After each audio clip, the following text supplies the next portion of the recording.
Baik, alhamdulillah kalau baik. Nah, pada pagi hari ini, sebelum memulai pembelajaran, alangkah lebih baiknya kita berdoa terlebih dahulu. Ayo, siapa ketua kelasnya? Oh, baik nak, silakan pimpin doanya. Amin.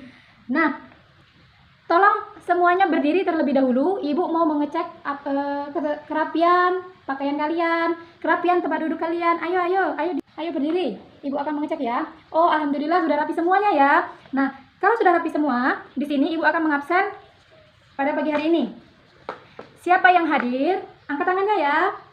Dinda Laras, Dea Sabella, Fenty Widiana, Novisani, Seli Melinia, Sumita, Samsudin, Sumia, Ferry, Zainab. Oh, alhamdulillah. Ternyata hadir semuanya ya. Walaupun cuacanya lagi tidak mendukung, alhamdulillah semuanya hadir. Nah, pada pagi Ibu mau tanya sebelumnya, pembelajaran kemarin sudah sampai mana, Nak? Oh, sampai ASEAN. ASEAN, apa yang dimaksud ASEAN? Nah, betul sekali. Jadi, Nak, ASEAN itu suatu organisasi atau perkumpulan dari berbagai negara yang ada di ASEAN Tenggara. Di dalam ASEAN terdapat 10 negara. Yang pertama Indonesia, yang kedua Singapura, yang ketiga Malaysia, yang keempat Myanmar, yang kelima Vietnam, yang keenam Filipina, yang ketujuh Brunei Darussalam, yang kedelapan Kamboja, yang kesembilan Laos, dan yang ke-10 yaitu Timor Leste. Nah, dari 10 itulah 10 negara yang terorganisasi atau yang mengikuti organisasi Asia Tenggara yang disebut dengan ASEAN. Baiklah, pada pagi hari ini kita akan belajar tentang tema 7, yaitu tentang kepemimpinan.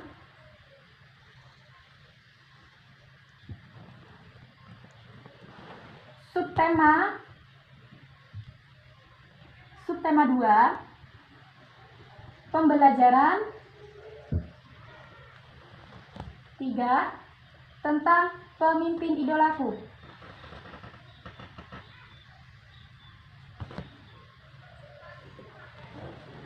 Nah, pemimpin idolaku ya, Nak. Nah, pada pagi hari ini Ibu akan memberikan teks tentang kepala sekolah pemimpin idolaku.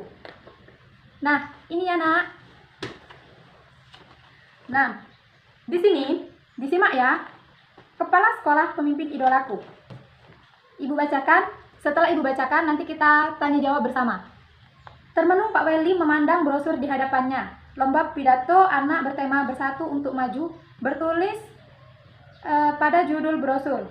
Begitu beliau berpikir keras, ingin sekali ia mengirim Sudin untuk ikut lomba yang akan diselenggarakan di kota.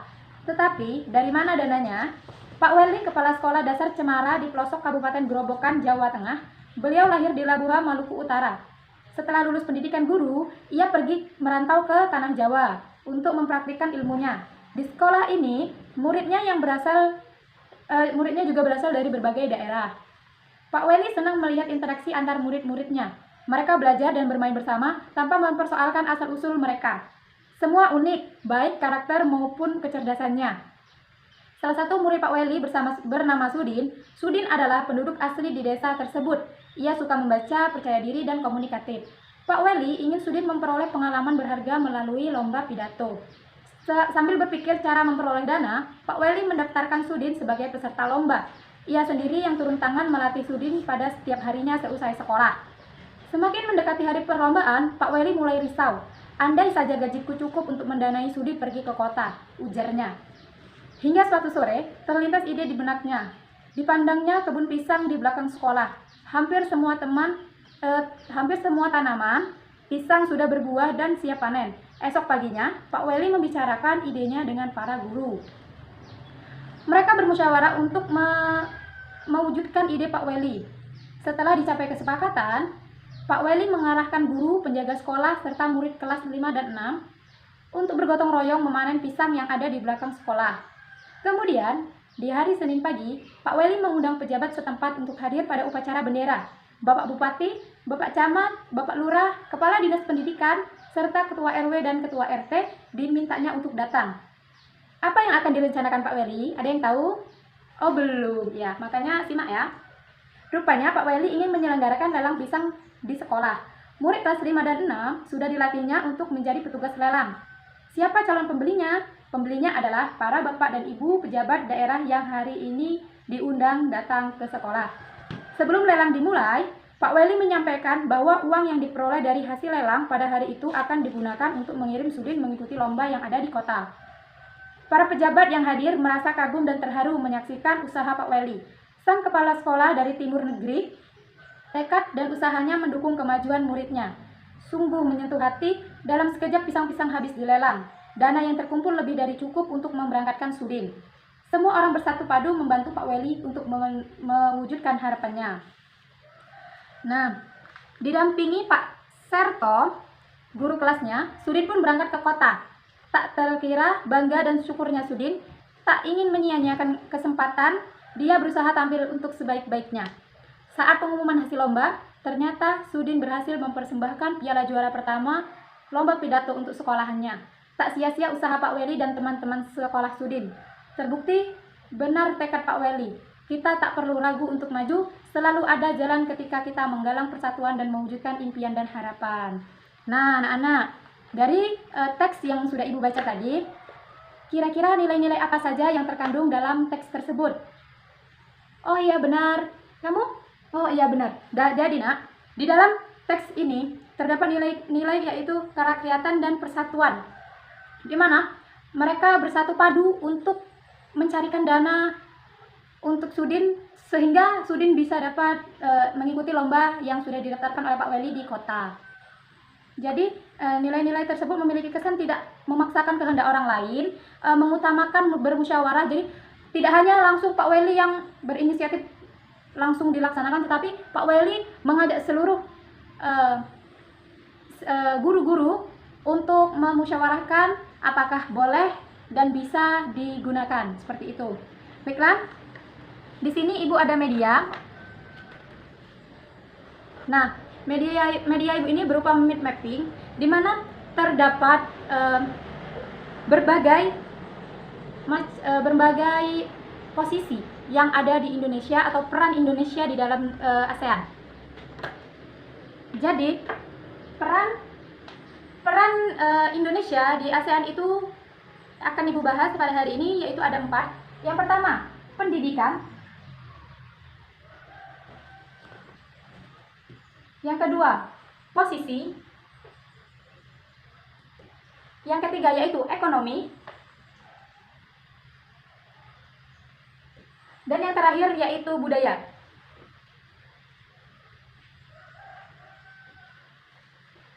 Nah, pada media yang sudah Ibu buat ini terdapat tengah-tengah ini ASEAN. Di ASEAN ini kelihatan kan? Nah, kalau kelihatan di sini ada peran pendidikan Indonesia di ASEAN. Jadi, peran pendidikan Indonesia di ASEAN itu memiliki 8 poin. Poin yang pertama yaitu menjalin kerjasama dalam bidang pendidikan negara Asia Tenggara. Jadi, Indonesia bekerja sama untuk menjalin kerjasama pendidikan antar negara ASEAN, yaitu bukan hanya satu negara tetapi seluruh negara yang ada di ASEAN. Yang poin kedua yaitu mengembangkan pendidikan vokasi SMK di Indonesia. Pendidikan vokasi ini nak, pendidikan yang kalau dia lulus itu memiliki gelar ahli media. Ahli media ini yaitu orang yang telah menyelesaikan pendidikan dan langsung menerima pekerjaan. Seperti anak-anak SMK kan biasanya ada yang ngambil otomotif, tata boga. Nah, mereka itu langsung mendapatkan lapangan pekerjaan. Yang ketiga yaitu sebagai anggota SEAMEO.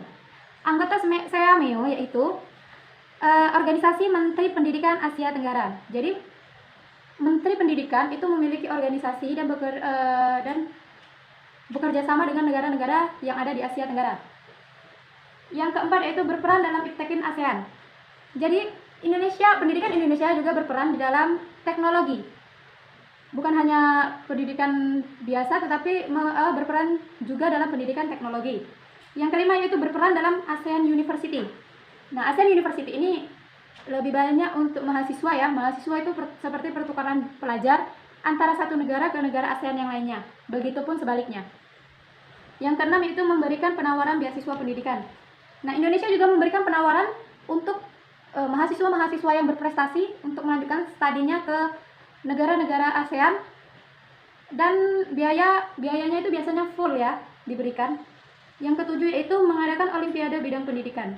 Jadi misalkan seperti olimpiade sains, olimpiade matematik, itu biasanya bukan hanya diselenggarakan di dalam Indonesia, tetapi bukan pesertanya hanya dari Indonesia, akan tetapi dari berbagai luar negeri. Yang kedelapan itu turut serta dalam ACT. Jadi ACT ini suatu perkumpulan organisasi guru yang ada di Asia Tenggara. Baik, kita apakah sudah mengerti anak-anak? Oh baiklah, kalau sudah mengerti kita lanjut ya ke yang kedua yaitu posisi. Jadi di posisi Indonesia di ASEAN yang ada 5 poin. Poin yang pertama yaitu sebagai tuan rumah. Poin yang kedua yaitu menjadi pemimpin ASEAN. Poin yang ketiga sebagai tuan rumah pertemuan khusus. Nah, anak-anak, maksud dari pertemuan khusus ini yaitu jika ada rapat atau akan bermusyawarah menentukan hal, misalkan bermusyawarah akan menentukan kapan akan diselenggarakannya Asian Games dan di mana akan diselenggarakan Asian Games. Nah, biasanya itu yang dimaksud dengan pertemuan khusus. Yang keempat yaitu sebagai koordinator dalam pelaksanaan KTT ASEAN bersama. Jadi Indonesia itu menjadi koordinator atau yang memimpin yaitu dalam pelaksanaan KTT. KTT di sini konferensi tingkat tinggi. Jadi hampir sama dengan bermusyawarah, akan tetapi itu dihadiri seluruh negara. Yang kelima yaitu mengusulkan pembentukan komunitas keagamaan di Asia Tenggara. Jadi Indonesia pernah mengusulkan untuk membuat suatu organisasi besar, yaitu organisasi di mana organisasi keagamaan. Jadi bukan hanya satu agama, tetapi banyak agama dijadikan dalam satu organisasi. Maksud ibu dijadikan satu organisasi itu bukan dicampur ya, agama Islam, Kristen, Buddha, Hindu, bukan. Maksudnya dibeda-bedakan Islam dengan organisasi Islam, akan tetapi organisasinya itu bukan kecil tetapi besar. Apakah sudah mengerti? Baiklah, kalau sudah mengerti kita lanjut ke ekonomi. Peran ekonomi Indonesia di ASEAN itu memiliki 6 poin. Poin yang pertama yaitu mendukung terbentuknya masyarakat ekonomi ASEAN atau MEA. Yang kedua yaitu ikut serta dalam lumbuk padi ASEAN. Yang ketiga, ikut serta dalam melakukan kerjasama di sektor industri. Jadi bukan hanya di bidang ekonomi atau sektor ekonomi saja, tetapi Indonesia juga bergabung dalam sektor industri. Yang keempat yaitu Indonesia sebagai salah satu pelopor dan pendiri organisasi kerjasama ekonomi antar negara. Yang kelima, menjadi tuan rumah KTT ASEAN. KTT itu konferensi tingkat tinggi yang sudah Ibu jelaskan tadi. Yang keenam, berperan aktif dalam AFTA, ASEAN Free Trade Area. Jadi AFTA ini yaitu suatu organisasi yang menciptakan suatu zona perdagangan yang bebas. Bebas di sini maksudnya tidak hanya berdagang di dalam Indonesia saja, tetapi bisa didagangkan di luar negara. Yang terakhir yaitu peran budaya Indonesia di ASEAN. Jadi peran budaya ini ada 3 poin. Yang poin pertama yaitu pertukaran budaya. Di mana pertukaran budaya ini yaitu misalkan budaya dari luar negeri, atau misalkan kita ambil contohnya saja budaya Singapura masuk ke dalam Indonesia, begitupun sebaliknya budaya Indonesia masuk ke budaya Singapura. Yang kedua, Indonesia memberikan dukungan dan peluang beasiswa dalam pertunjukan pelajar. Jadi Indonesia memberikan dukungan dan peluang beasiswa dalam pertukaran pelajar. Jadi waktu pertukaran pelajar ini, Indonesia misalkan misalkan negara Malaysia mengirimkan mahasiswa yang memang jurusan seni, misalkan seni tari, untuk belajar di Indonesia karena budaya Indonesia itu sangatlah beragam. Jadi mereka belajar misalkan salah satunya saja yaitu tari jaipong misalkan. Nah, mereka mempelajari tari jaipong tersebut dan tentunya bisa untuk diajarkan kembali di negara-negara mereka. Yang terakhir yaitu Indonesia aktif dalam kegiatan Asian Games. Nah, seperti yang kalian ketahui, Indonesia itu pernah menjadi tuan rumah 2 kali ya. Nah, yang terakhir waktu tahun 2018 atau 2017 atau 2018 kalau nggak salah, itu pernah menjadi tuan rumah yang diselenggarakan di Jakarta dan di Palembang, Sumatera Selatan. Apakah sudah mengerti semuanya anak-anak? Baiklah, kalau sudah mengerti, Ibu akan membagi kalian ke dalam 4 kelompok. ada satu kelompok yang hanya 2 orang peserta. Baiklah, kelompok pertama yaitu akan membahas tentang peran pendidikan. Kelompok kedua yaitu akan membahas tentang peran posisi. Kelompok ketiga yaitu membahas tentang ekonomi. Dan yang kelompok keempat yaitu membahas tentang budaya. Nah, yang untuk anggota 2 orang itu hanya untuk kelompok 4 ya. Karena pembahasan di kelompok 4 ini sedikit. Baiklah, Ibu kasih waktu 10 menit. Tugas kalian untuk mencari informasi mengenai keempat peran ini. Apakah sudah selesai, Nak? Oh, baiklah, kalau sudah selesai, Ibu mau meminta dari kelompok 4 terlebih dahulu yang membahas tentang budaya. Silahkan. Baik, betul. Kelompok pendidikan, silahkan, Nak. Baik, betul. Kelompok ekonomi, silahkan. Oh, pintar sekali. Maaf. Kelompok apa satunya lagi? Posisi? Oh, baik, betul. Nah, baiklah, sepertinya sudah paham semuanya tentang penjelasan pada pagi hari ini ya. Nah, Ibu akan di sini itu negara ASEAN bukan hanya Indonesia saja ya, tetapi negara ASEAN juga ada negara-negara yang lain. Seperti yang sudah Ibu jelaskan pada awal tadi. Di sini ASEAN itu memiliki 4 peran, yang dimana peran yang pertama yaitu dalam sektor pendidikan, peran yang kedua yaitu dalam posisi Indonesia yang ada di ASEAN, yang ketiga yaitu peran ekonomi Indonesia yang di ASEAN, yang keempat yaitu peran budaya. Baiklah, jika sudah mengerti, untuk semua kelompok tadi benar semua, maka Ibu berikan reward kepada kalian berupa nilai A ya.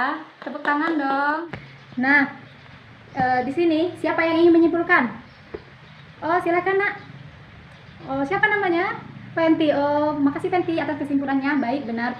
Nah, tadi Fenty menyimpulkan bahwasanya di negara ASEAN itu terdapat 4 peran. Yang pertama, peran yang dalam sektor pendidikan, yaitu peran pendidikan di Indonesia di ASEAN. Yang kedua yaitu peran ekonomi di Indonesia di ASEAN. Yang ketiga yaitu posisi Indonesia di ASEAN, dan yang keempat itu peran budaya Indonesia yang di ASEAN. Nah, baiklah. Di sini sebelum pulang ya, sebelum berakhir pelajaran, di sini Ibu akan memberikan latihan kepada kalian. Nanti latihannya dikerjakan ya bersama kedua orang tua. Ini, Nak. Nah, dikerjakan ya bersama kedua orang tua. Jika tidak mengerti, silahkan tanyakan kepada kedua orang tua. Setelah itu, jangan lupa belajar, jangan lupa membaca buku. Perbanyaklah kalian membaca buku karena buku itu adalah jembatan ilmu. Jangan hanya mengandalkan pelajaran yang ada di sekolah, Nak, karena belajar di sekolah itu waktunya sangat terbatas, waktunya sangat minim.